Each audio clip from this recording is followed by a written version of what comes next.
Hi, welcome to your channel, Generous, Gracious, and Gallant. I'm your host, Dr. Ghosh, and I'm back today with another very inspirational and transformational video for all of you. Friends, the video I brought for you today is about a freedom fighter from the Northeast, more specifically, a Naga warrior who was also a spiritual leader. Her name Gaidinliu Pamai, who was later given the title of Rani by Jawaharlal Nehru. She was a spiritual and political leader who revolted against the British rule in India. She used guerrilla tactics to overcome the British armies successfully in many battles. She joined the Heraka religious movement, which was founded by her own cousin Haipou Jadonang to unite the tribals and consolidate their religious beliefs. When he was hanged by the British, she also took on the role of a political advisor and advised her followers to revolt against the British, stopping tactics. She harassed the British armies with guerrilla warfare. She successfully won two battles. She is regarded within the Hareka faith as a goddess. She was arrested in 1932. For 16 years, she was in prison and she met Jawaharlal Nehru, came to visit her in Shillong jail, and gave her the title of Queen Rani. She thereafter became known as Rani Gaidinliu, an inspirational, motivational personality about whom I'll be sharing more on the video shortly. But before that, I'd like to give you a brief about the channel, Generous, Gracious, and Gallant, and about myself. I'm Dr. Ghosh, and I've done a doctorate in management studies along with MPhil. I have a master in human resource management, an MBA in facilities and security management, and I have done my business English communication from Cambridge University, UK. I started this channel, Generous, Gracious, and Gallant, 2 years back.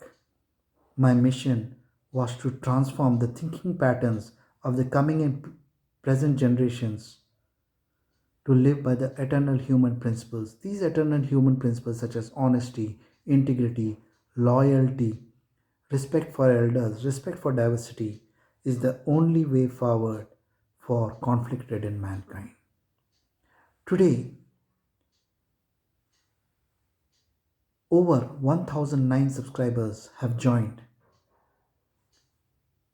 our transformational channel.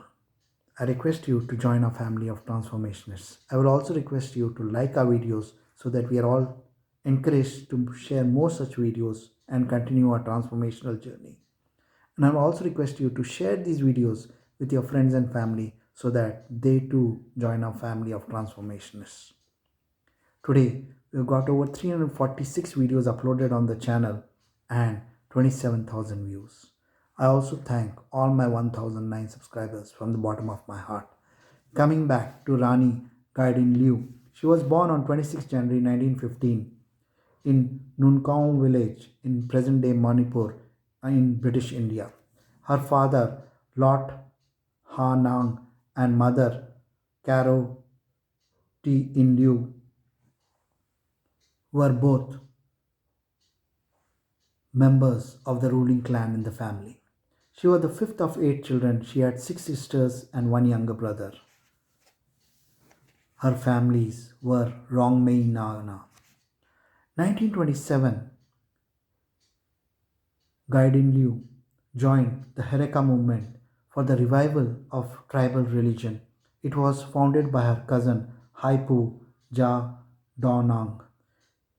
She gave it a political bent and also created unrest of the Nagas against the British rule. She engaged in guerrilla warfare and encouraged her members to stop paying taxes to the British when her cousin was hanged by the British officers. Gaidinliu emerged as a religious and political figure. She started being regarded as a goddess. She openly revolted, ex- exuberating her people to revolt against the British. Many Nagas joined her as volunteers, and her influence was so great that the British officers and East India Company, including the governor of Assam, sent the 3rd and 4th Battalion of Assam Rifles after her. She had under multiple identities in the Naga Hills when the Deputy Commissioner of the British, Mr. J.P.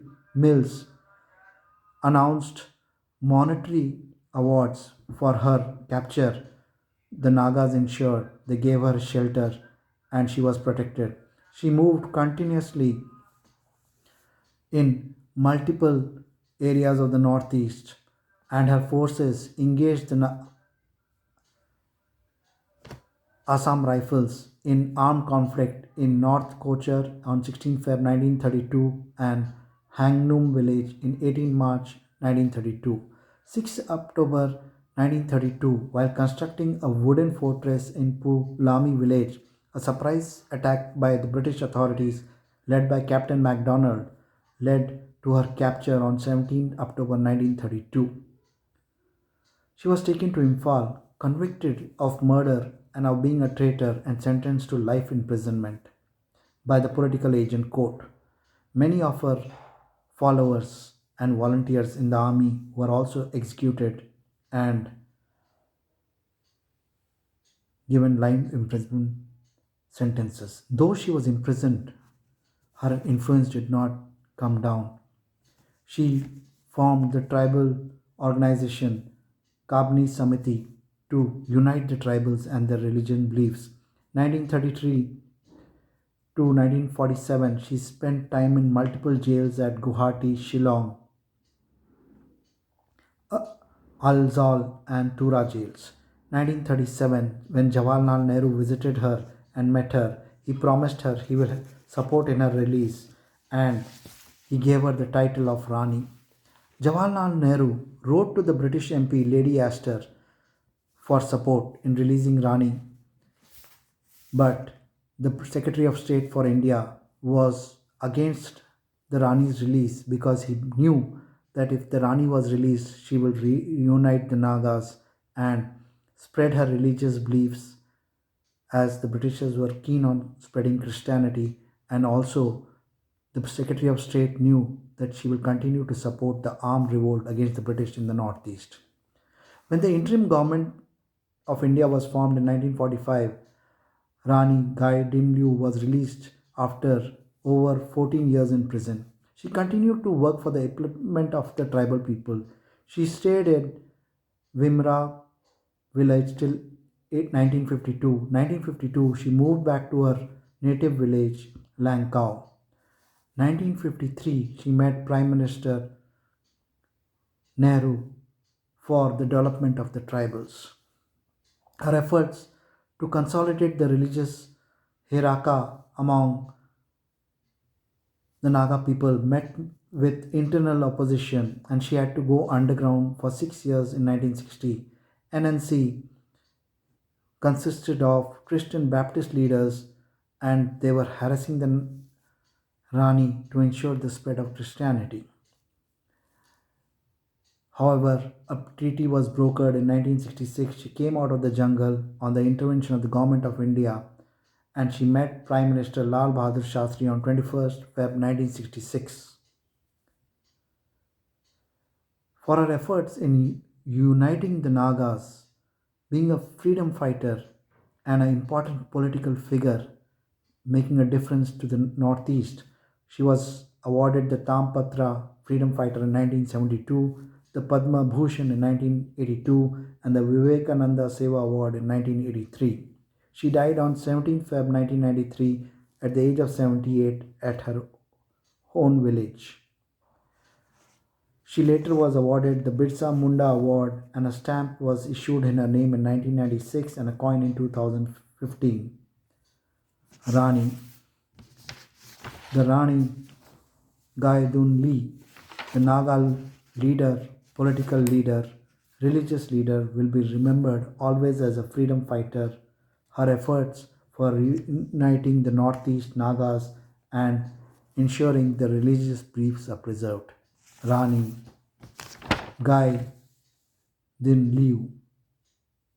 a legacy which will never be forgotten.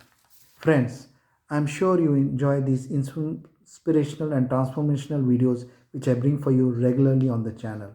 Once again, I request you to kindly subscribe to the channel, like the videos, and share the videos with your friends and family. Encourage them to join our family of subscribers and transformationalists. Till I'm back again with another very inspirational video for all of you on your favorite channel, Generous, Gracious, and Gallant. Good luck, all the best, stay safe.